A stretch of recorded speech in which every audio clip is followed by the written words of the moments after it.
Should Kash Patel be sending out resumes? Director, the first time you saw Donald Trump's name was in the Epstein files. Did you close the files or keep reading?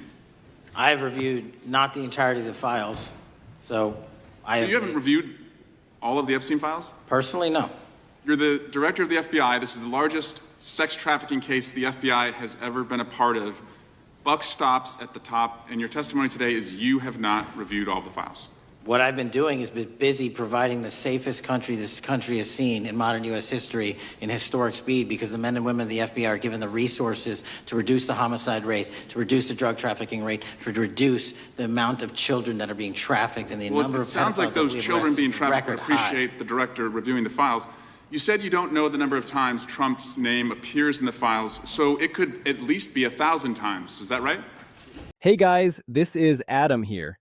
You need to pay attention to what's happening right now, because this is one of those moments where the political world completely shifts underneath our feet. Kash Patel, Donald Trump's former chief of staff at the Department of Defense. Decisions that Donald Trump makes, especially when it comes to the people that he decides to appoint to very important positions, including this one, because I did have to make sure that I wasn't going crazy.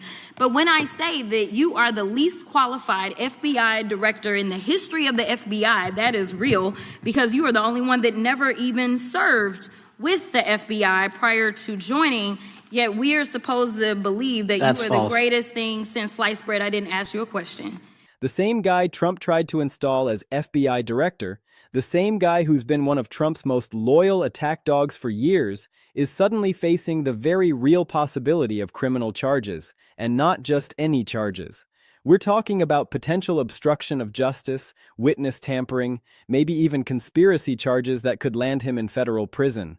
What I want to go through is to talk about why you are a failure and why, honestly, we just need to tell you bye-bye. I know that you got a little upset and you put on your show for your boss because it seems like you're trying to save your job when it came to talking to Senator Booker yesterday.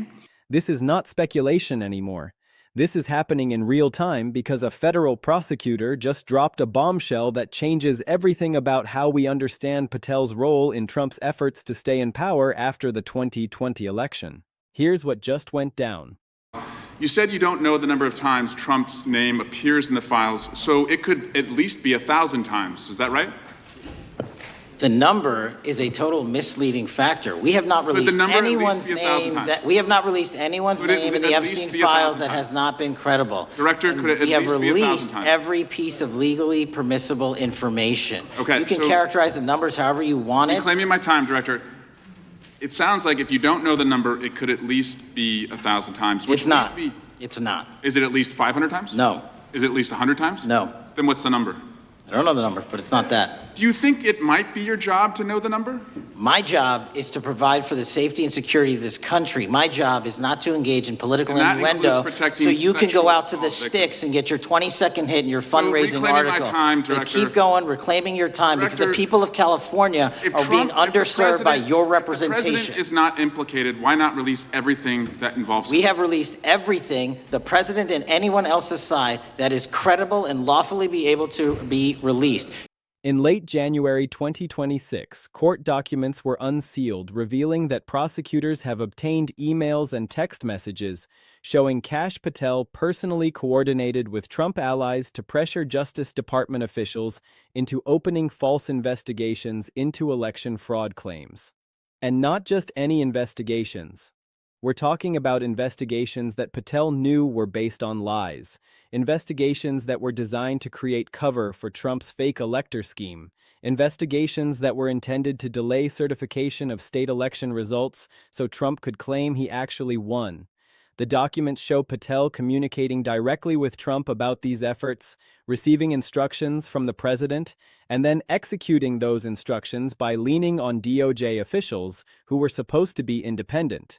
And here's the part that should make Patel very, very nervous. The prosecutor handling the case, a seasoned veteran with decades of experience, announced that these new documents provide direct evidence of criminal intent.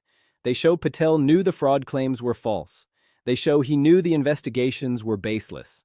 And they show he continued pushing anyway because that's what Trump wanted. In legal terms, that's conspiracy, that's obstruction, That's witness tampering if he pressured anyone to lie about what happened. And it's all sitting there in black and white, in emails and texts that Patel probably thought were protected or deleted or hidden from investigators forever. Now let's talk about why this is such a massive development, because it's not just about Kash Patel personally, it's about what Patel knows and who he can implicate. Kash Patel was everywhere in the final months of the Trump administration. He was at the White House constantly. He was communicating with Trump directly. He was involved in the scheme to replace the acting attorney general with someone more willing to push election fraud lies. He was involved in efforts to get the Pentagon to seize voting machines, which sounds insane but actually happened. He was involved in the fake elector plot. He was involved in pressuring state officials. He knew everything. And now prosecutors have evidence that Patel wasn't just following orders. He was actively conspiring, actively pushing, actively trying to overturn an election he knew Trump lost. And that means Patel is facing a choice that no Trump loyalist ever wants to face. Cooperate with prosecutors and testify against Trump and his inner circle, or refuse to cooperate and face decades in federal prison for crimes that carry serious mandatory minimum sentences. And Patel knows this. He knows the evidence against him is strong. He knows prosecutors have his own words in writing. He knows they can prove he knew what he was doing was wrong and did it anyway.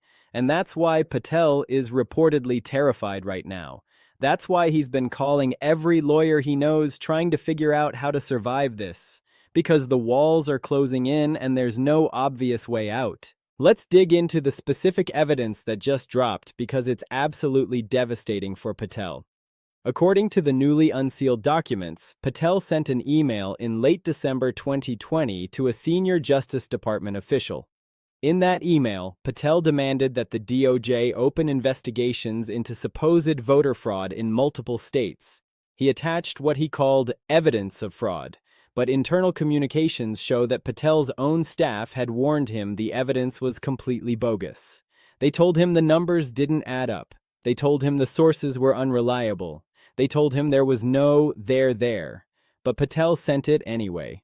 And worse, he followed up with phone calls pressuring the DOJ official to act quickly before states certified their results. The prosecutor handling the case made a point of noting that this email, combined with the follow-up calls, shows Patel understood the urgency. He knew the certification deadlines were approaching. He knew the only way to stop Biden from becoming president was to create chaos and delay. And he pushed forward anyway, despite knowing his claims were false. That's not someone who made a mistake. That's someone who committed crimes. Then there are the text messages. Oh, the text messages are even worse. In texts obtained by prosecutors, Patel is seen coordinating with Trump allies outside the government about how to pressure DOJ officials. In one exchange, Patel writes, "The president wants this done. Don't let anyone slow walk it. We need investigations announced before Monday." And the person on the other end responds, "You know there's nothing there, right?" And Patel writes back, "Doesn't matter. It's about messaging. We need to create the appearance of ongoing inquiries to give state legislatures cover." Read that again. Patel literally said it doesn't matter if the fraud claims are true. It's about messaging. It's about creating cover. That is a confession. That is Patel admitting in writing that he knew the investigations were baseless but pushed them anyway for political reasons. And prosecutors are going to use that text message to prove criminal intent beyond any reasonable doubt. Because once you admit you knew there was no fraud but pushed investigations anyway to influence state legislatures, you've essentially confessed to conspiracy to defraud the United States. Now let's talk about what this means for Patel's immediate future. Because the moment these documents were unsealed, Patel's legal situation changed dramatically. Before this, Patel could claim he was just doing his job, just following orders, just raising concerns about election integrity like any loyal staffer would. But now prosecutors have proof that Patel knew the fraud claims were false. They have proof he knew the investigations were baseless. They have proof he pushed anyway because Trump wanted him to. And that eliminates any plausible deniability Patel might have had. He can't say he was misled. He can't say he believed the fraud claims. His own texts show he knew better. So Patel's only real options now are to fight the charges and risk losing, or to cooperate and hope prosecutors give him a deal in exchange for testimony against bigger fish. And cooperating means testifying against Donald Trump. It means telling a jury everything he knows about Trump's direct involvement in these schemes. It means becoming the star witness for the prosecution in the most important criminal case in American history. And Patel knows that if he does that, he'll be branded a traitor by Trump's base forever. His political career will be over. His friendships in Trump world will be destroyed. He'll need witness protection for the rest of his life. But if he doesn't cooperate, he's looking at serious prison time. And not just a few months. We're talking potentially decades because conspiracy charges stack and mandatory minimums add up quickly. And here's the thing that makes this even more dramatic. Multiple sources are now reporting that Patel has been quietly reaching out to prosecutors through back channels. He's supposedly trying to gauge what kind of deal he might get if he agrees to cooperate. He's supposedly terrified of going to prison. He's supposedly been losing sleep, barely eating, looking like a completely different person than the confident attack dog who used to appear on Fox News and rail against the deep state. And if those reports are true, if Patel is really considering flipping, then Trump should be very, very worried. Because Patel knows where all the bodies are buried. He was in the room. He was on the calls. He saw the documents. He heard Trump's direct instructions. He could testify about things that no other witness can testify about. And his testimony, combined with the documentary evidence prosecutors already have, could be the nail in Trump's coffin.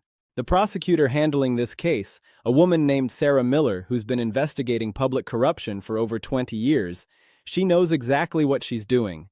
She's been building this case methodically for months. She's been gathering evidence, interviewing witnesses, following the paper trail. And now she's dropped this bombshell to put maximum pressure on Patel. She wants him to see that the evidence against him is overwhelming. She wants him to understand that his only way out is to cooperate. She's giving him a choice, and she's making sure he knows the consequences of choosing wrong. And Patel, from everything we're hearing, is absolutely panicking, because he never thought it would come to this. He thought he was protected. He thought Trump would protect him. He thought the justice system would never come for someone as connected and powerful as him. But it is coming, and now he has to decide whether loyalty to Trump is worth spending the rest of his life in federal prison. Let's talk about what happens next because the timeline is moving fast. Prosecutor Miller is expected to seek an indictment within the next 30 to 60 days. That means Patel could be formally charged with federal crimes very soon. And once charges are filed, Patel's options narrow even further. He can plead not guilty and fight the charges at trial, which would take years and cost millions of dollars and almost certainly end with a conviction given the evidence against him. He can plead guilty and hope for a lighter sentence, which would mean admitting his crimes but not cooperating against others. That would probably get him 10 to 15 years instead of 20 to 30. Or he can plead guilty and agree to cooperate, which could get his sentence reduced significantly, maybe even to just a few years, if his testimony leads to convictions of more important targets. And everyone in the legal world knows what the smart choice is. The smart choice is to cooperate. The smart choice is to give prosecutors everything they want and hope they go easy on you. But the smart choice also means betraying Donald Trump. And that's not a decision anyone makes lightly in Trump world because the consequences are severe, both personally and politically. And here's the irony in all of this. Kash Patel built his entire career on being loyal to Donald Trump. He was Trump's guy through and through. He defended Trump when no one else would.